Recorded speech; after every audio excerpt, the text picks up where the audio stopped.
Hey book lovers, my name is Em and I want to talk about books and cats.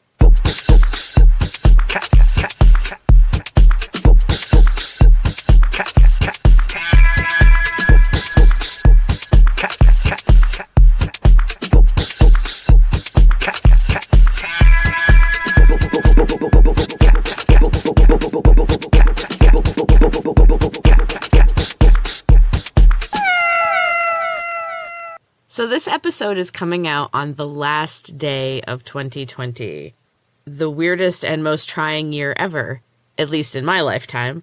I know that this has been an incredibly difficult year for me, and I also know that I've had it really good. I haven't lost anyone, and I do feel like I have made some good changes and good habits over the last year. So I'm just ready to be done with this year and start new. I know that technically it's just another day, but I've always liked the idea of like the new year and just getting to start fresh, setting goals for the year, thinking about what you want to achieve. Like, I think that's all great. And I also think it's important to look back on the past year and think about what you are grateful for.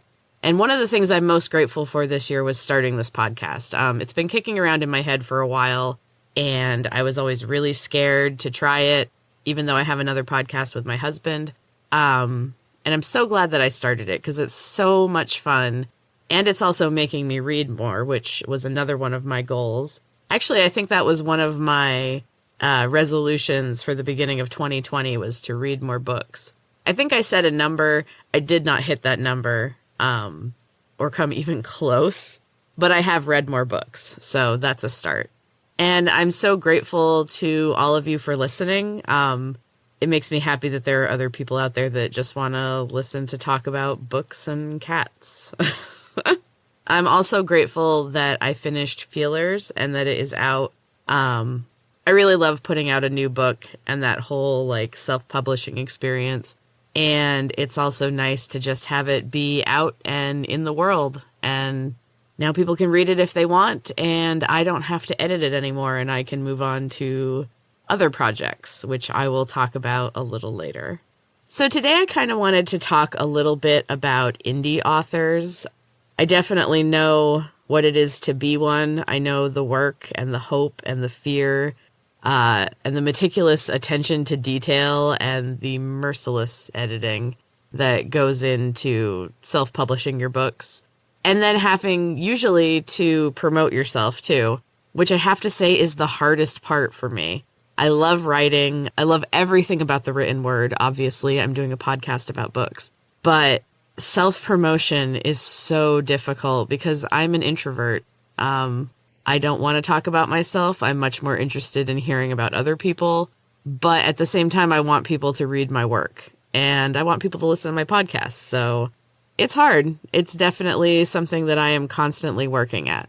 And one of my ongoing goals in life is to be better about promoting my own stuff. I've been really working at being an author for about 15 years, pretty much right when I had my daughter is when I started really going like, no, I'm going to try this. I'm going to be a writer. But if I'm being honest, it's been a lifetime. I think it starts from the bedtime stories I was read as a child, which were not always your typical bedtime stories and sometimes involved poetry. And I think that had a big influence on my love of books. And then, you know, I had early writing attempts that were kind of thwarted by my complete self-consciousness. And I've also just always had stories in my head and always been trying to get them out into the world. So I've always been trying to be a writer. And so I really try when I am reading books, I make it a point to try to find indie authors that I enjoy. The thing about self-publishing is that it is super easy and anybody can do it. So you don't necessarily have to edit your work if you don't want to. So while it's so awesome that the people that have the passion and want to put all the work into it can put their books out without having to go through the process of finding an agent and a publisher and all that. It also means that when you're choosing indie books, you're going to run into some that are duds, and every once in a while, one that is completely unreadable, unfortunately. So you just have to kind of expect that and pick and choose. If you're going to choose random indie books, you just got to know that every once in a while you're going to get one that's not good. But I've also read some that are just fantastic. As good, if not sometimes better, than traditionally published books. So you just got to kind of look at it as a bit of a gamble. This has definitely led me to change my approach to how I read. I used to be the type of person that if I started a book, I had to finish it because otherwise you couldn't say that you had read that book. And now with self-publishing being so prevalent and there's so many more books out there, I've kind of changed my tune to where if a book doesn't grab me, if I put it down and then pick it up like 3 or 4 times, I am probably not going to finish it because there are so many things out there to read and I am never in my lifetime going to read them all. So I'm not going to waste time and energy on something that doesn't speak to me. And I'll try. I definitely give them a chance. I don't go like, oh, I hate this immediately. I will, I try to read at least like 5 chapters. Like I said, if I have to put it down, pick it up, put it down, pick it up like numerous times. And it's because the book isn't grabbing me. It's not other things. Then I will put it down then. But I really try to give books a chance, but I'm also not going to force it anymore. There's just too many other things out there for me to read. So the other reason I have a place in my heart for indie authors is that my first audiobook narration jobs have all been for indie books. And that's what I want to talk about today. My first audiobook narration job was for the first book of a trilogy by Paul Neuhaus. It's the Quinn Henaghan Chronicles.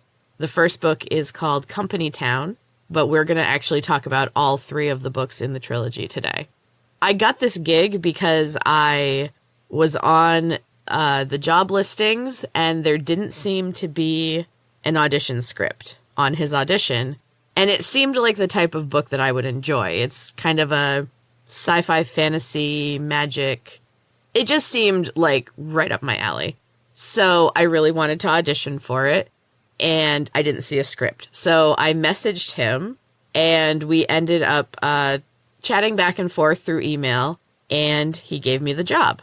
And he told me right at the start that he wanted the same narrator for all 3 books. So first audition, I land a trilogy, and I'm psyched. I haven't had a lot of luck since with audiobooks. I haven't put a lot of effort into auditioning because I've been working on the podcast and my writing. I did have one other trilogy, but I did 1 book, and then honestly, construction outside of my house where I record, on top of some really bad depression, made it so that I had to break that contract. Definitely not my proudest moment, but, things happen.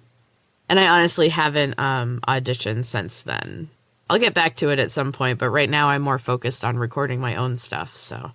Anyway, let's talk about the trilogy. So, first, I want to introduce you to Quinn Henaghan, who is the hero of the trilogy. She's a feisty redhead with magical powers that she kind of discovers in the first book. And she reminded me instantly of my daughter. My daughter is naturally a redhead. She's dyed it black right now, but she's still got that spirit. There's something about redheads. They are feisty. The first book also has a lot of like old Hollywood stories in it, which I really enjoy. It's really excellent. So let me read you the blurb from the author, Paul Neuhaus. Women aren't supposed to use magic. Quinn Henaghan wishes she didn't have to break that rule.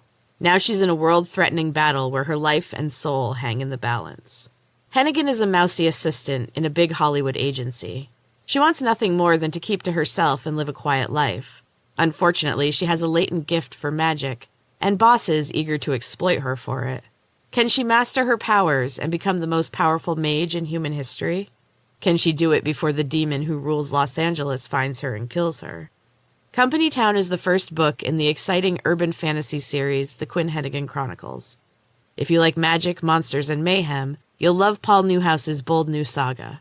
It's in the tradition of the Dresden Files and Doctor Strange, but Quinn shows that girls can wield magic just as well as the boys. So, that blurb pretty much covers it, but it doesn't cover the awesome characters that are in this book. You meet all of the characters that are going to continue through the next two books in the first book. And the relationships are being developed during the first book amidst the chaos and the magic. It's just a really great read all the way through. I really love that there are two strong female leads in this story. There's Quinn and then there's Molly, who ends up being her girlfriend. Spoilers. They have very different strengths, but they balance each other out, which is something that Quinn desperately needs. And their relationship is honestly just as riveting as the scenes of incredible magic. It's really well written. And I have to say that I don't always feel like men write women well, but I feel like Paul Neuhaus did a really excellent job with it. I love these characters. I was really, really sad when I was done recording the third book because I had spent so much time in their world and I didn't want to say goodbye. It was even worse than when I read books because, you know, I had to read them aloud and kind of become the characters, and I read things more than once, and then I'd listen to it during editing. So I know these books better than I know most books at this point. And it was hard to say goodbye. So that's Company Town. I don't want to give away too much because there's just lots of interesting scenes and action in the story. But it's fantastic. And then we move on to the Eon of Horus, which is book 2. Most of the characters are the same, but there's a different threat, and once again, Quinn has to come save the day. So here is the blurb for Eon of Horus. The world's most powerful mage wants a new challenge. She should be careful what she wishes for. Sorceress Quinn Henaghan is again embroiled in a situation not of her own making. Thieves, witch hunters, and rival wizards all want an ancient statue Henaghan just happens to possess. Can she hold on to this mysterious artifact? Will she discover its true power before the magic barrier protecting the earth comes down? Eon of Horus is book 2 in the Quinn Henaghan Chronicles, Paul Neuhaus's exciting urban fantasy saga. It broadens the story told in Company Town with new characters and new depth, but with more of the same magic, monsters, and mayhem. So I really loved this book because this was when Quinn came into her powers and was just fully in them. There wasn't any doubt or hesitation because she's not quite sure if she's good enough. She knows she's good enough. She honestly thinks a little too highly of herself and gets herself in trouble, which I kind of love too. And she hasn't learned enough to where she's using her magic cautiously. So this is kind of a more, it's Quinn Henaghan with her magic powers and unrestrained, basically. And it makes for a really exciting book. Fantastic. Loved this one. And so then we finish up the trilogy with The Messiah of Burbank. So this Quinn is a different Quinn. And I think if you know about the idea of the triple goddess where there is the maiden, the mother, and the crone, I think we are now in the crone phase. I think maiden was Company Town when Quinn was kind of learning about her powers. And then we had the mother where she's fully in her powers and she is in charge. And now she has been taken down a couple of pegs and she's calmer and she's wiser and she's more measured in her approach. But at the same time, even though she is more careful, she is also her most powerful. So this one, we really see a different Quinn. She's more hesitant, but she's also very confident in her abilities. And it just shows her growth as a woman as well as a sorceress. And her relationship with Molly has gone to another level. That's another thing, is that through these 3 books, you really get to watch their relationship begin, deepen, hit some rocky patches, and then kind of come around to this harmonious place because those two need to be together to balance each other out. They're necessary for each other. It's a really beautiful but realistic love story. Realistic even though there's magic involved, so that says something. Anyway, here is the blurb for The Messiah of Burbank. Women are magic's deadliest practitioners, a fact Quinn Henaghan is about to discover firsthand. Quinn has a family now. She also has a new enemy, one far deadlier than any she's faced before. Can the most powerful sorceress in the world defeat an ancient goddess hell-bent on destroying every magic user everywhere? Can she protect the ones she loves from ruin and death? Read the senses-shattering conclusion to the Quinn Henaghan Chronicles to find out. Messiah of Burbank is book 3 in Paul Neuhaus's exciting urban fantasy series. It takes the loose threads from Company Town and Aeon of Horus and weaves them together in a satisfying finale. Quinn gets closure, but not without encountering the expected magic, monsters, and mayhem along the way. As I said before, I really did not want to leave this magical world. I truly love these books. And I'm so grateful that I got to dive in and become these characters for a while. And I'm so unbelievably grateful that I got to record these books. It happened during a pretty dark time in my life, and it was basically the only thing I did that was creative. And the only thing I did that I felt like I was doing well and that gave me pleasure. They really meant a lot to me. I have a special place in my heart for these books, for sure. Plus, you get some really badass female characters, which we're seeing more of now, but I just want more and more of it. I love it. I'm hoping... I tried for something similar with Feelers. Feelers is very heavy on strong female characters, and I hope I've achieved even close to what Paul Neuhaus achieved in his books. So I'm going to put links in the show notes for all of his books, as well as to Feelers, if you feel like reading it. And I would highly, highly recommend that you read the Quinn Henaghan Chronicles, all 3 books. They are fantastic. And at this point, we're going to take a quick break, and then I will be back to talk about some cats. Hey book lovers, Em here. I want to talk to you about Prismatext. During quarantine, I started learning German using an app, and I've kept it going for several months now. I'm really enjoying it, but I'm kind of ready to mix it up a little bit. And Prismatext had exactly what I was looking for. Prismatext books are a brand new way of studying a foreign language. Rather than using flashcards or apps, the learner can simply pick up an ebook and start reading. Currently, Prismatext books are available in English as a first language, and they target languages including Spanish, French, Italian, German, and Portuguese. I got Little Women, Alice's Adventures in Wonderland, and Wuthering Heights, 3 of my favorites with German words mixed right in. Follow the link in the show notes to help support the podcast. I would greatly appreciate it. And use code BOOKSANDCATS for 30% off your order. That's all caps. Books, the letter N, cats. Start learning today while enjoying your favorite classics with Prismatext. And we're back. So now I want to talk about an article from 2017 that is called The Healing Power of Your Cat's Purr. I don't know if anybody else has heard anything about this, but there are a lot of stories about cat owners who are sick or in pain that then feel better or sometimes are even healed by their cat's purr. And I thought at first that sounded kind of like crazy. And I've had my own personal experiences with this, but I was kind of like, oh, I don't know, like maybe not. But research into this mystery has actually backed up these stories. So how does this work? Research has shown that the frequency of the cat's purr actually works in a similar way to high-impact exercise. A cat's purr, the frequency is exactly 26 hertz. This frequency corresponds with the frequency that scientists use in vibrational therapies, which promote tissue regeneration. Vibrational therapy is when the body is exposed to high-intensity pressure and strength training exercises, and the bones and muscles become stronger, reinforcing themselves and adding muscle. So vibrational therapy creates the same healing and reinforcement using low-frequency vibrations instead of high-impact activity. So in theory, because the cat's purr is the same frequency, it could potentially help in healing.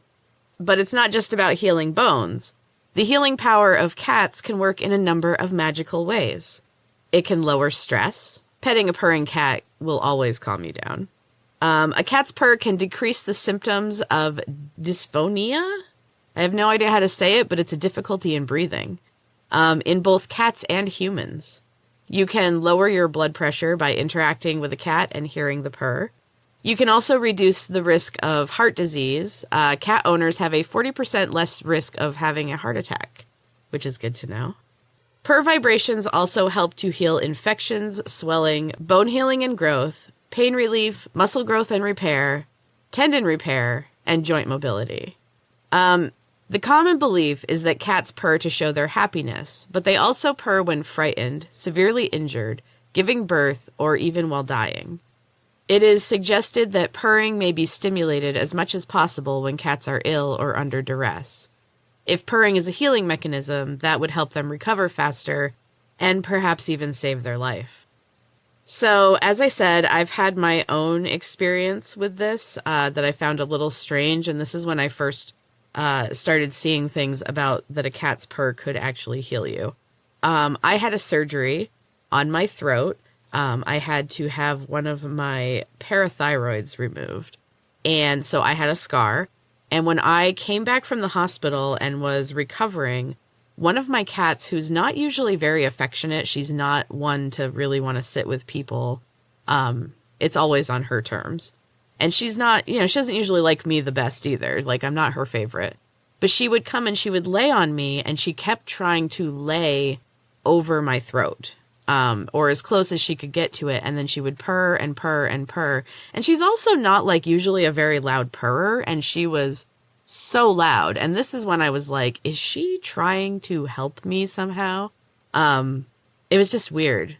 And then my other experience was with my cat, Edward. After my dad died, I had some really, really, really bad depression.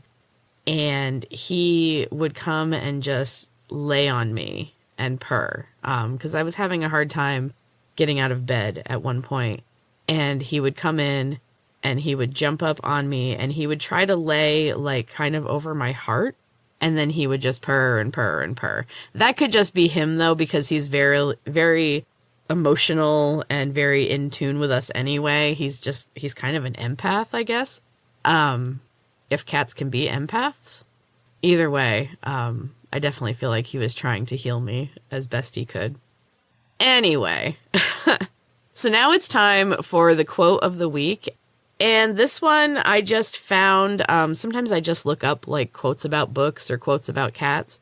And I found this one that is from Albert Schweitzer, who was a doctor, a missionary, a philosopher, and a musician. And he also won a Nobel Prize for his humanitarian work. And he said, "There are two means of refuge from the misery of life, music and cats."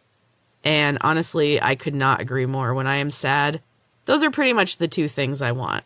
And my dog. I know this is books and cats, but I have a dog too, and I love him just as much as my cats. They're all my fur babies. But yeah, that's pretty much all I want when I'm sad is good, moving music and one of my fur babies. So speaking of music, right now I am really vibing to a couple of singers. Chica, the song You Should, is amazing. And then No Name, like pretty much anything by No Name, but I've really been digging the song Self and then the song Shadow Man. So check those out because they're just really nice, like chill songs, and they move my soul. And I am obsessed with their voices. So that's how I'm escaping reality right now. Chica and No Name. Also, don't forget that I have some super awesome Books and Cats merch, sweatshirts, stickers, notebooks, coffee mugs. Show your love for the podcast. Get some of my weird art. I kind of love it. And yeah, thank you again for listening. here's to 2020 being over and moving on in 2021. So the one other thing that I wanted to talk about before I finish this episode is something new that I'm going to try. I'm going to call it weekly writing. And every week at the end of the episode, if you hang on after the music is done, I am going to read a chapter that I have written during the week. I just started a new story book. I'm not sure. It's tentatively called Heart of the Storm, which sounds like a romance novel, but I swear it's not. Or maybe it will be. Who knows? This is just an experiment. It's mainly to keep me writing every week and being more consistent. I have found in other aspects of my life that when I finally started being consistent with things, I saw a lot more results, and it's definitely something I struggle with. So now I'm trying to be consistent with my writing, which definitely usually comes in like chunks. It'll come in like big sessions of sitting there for hours and writing, and then like weeks of not having anything. So I'm hoping that if I can just go a chapter at a time and I have this deadline of getting it done for the episode, that maybe that'll help me. Anyway, it's definitely not going to be perfect. I'm barely going to edit the chapters. So, take it for what it is. But I'm excited to see what comes of it, and I hope you guys enjoy. And if it bombs, it bombs. I'm just trying something new. So I am actually going to start that this episode. I know we're not technically in 2021 yet, but we might as well start now. So if you're interested, after the music, stick around for the first chapter of Heart of the Storm. And until next time, keep reading.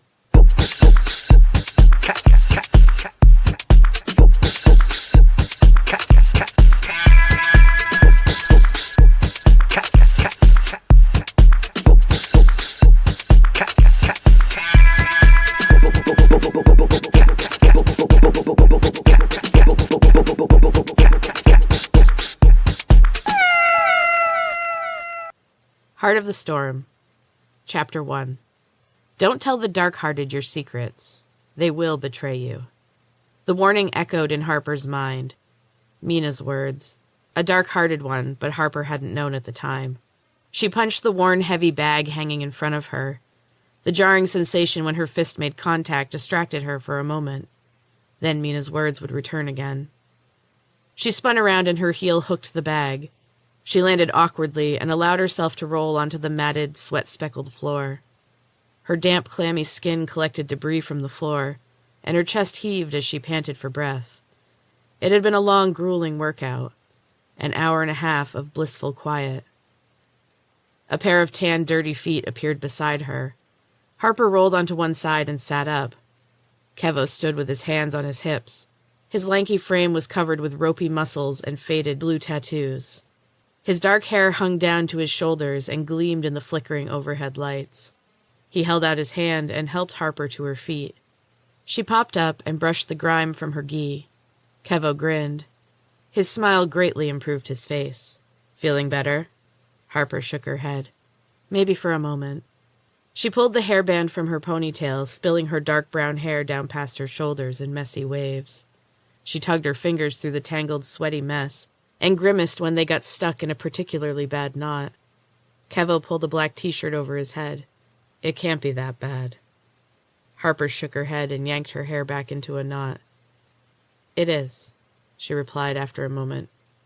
It's really bad. She shouldered her bag and started for the door. Kevo stepped in to block her path. He put a hand on her shoulder. It was meant to be comforting, but Harper pulled back violently. Kevo stared at her and slowly dropped his hand. Tell me what we're up against, he said quietly. The gym had gone strangely silent. Harper looked around quickly and realized the gym was now empty. She was alone with Kevo, and her skin prickled with warning. What I'm up against, she corrected, but he shook his head. I'm in this mess too, he sighed. And anger surged through Harper in a flash of red. You forced your way in, she said through gritted teeth. You can walk away at any time. So can you. He grabbed her arm. His strong fingers dug into her flesh. Harper had watched him break bricks with those hands. and his fingers created 5 points of pain on her bicep. With a hard, sharp movement, she jerked her arm from his grip and put up her hands in defense. "It's not that easy," she said quietly. "Move out of my way, please. Get out while you can." Kevo shook his head. "Nope. Sorry, Harper. I can't let you leave." Harper's heart jumped into her throat and began pounding wildly. She had known. The empty gym had given it away, but she'd been too stupid to see it. A soft sound behind her made Harper whirl around.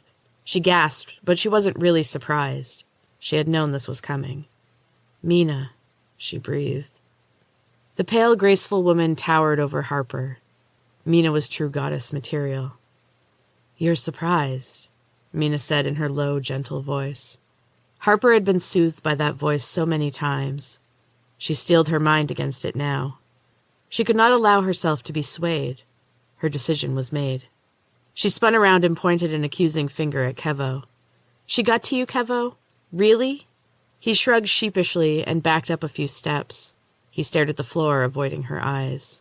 Mina moved closer, and Harper spun around again and fell back a few steps.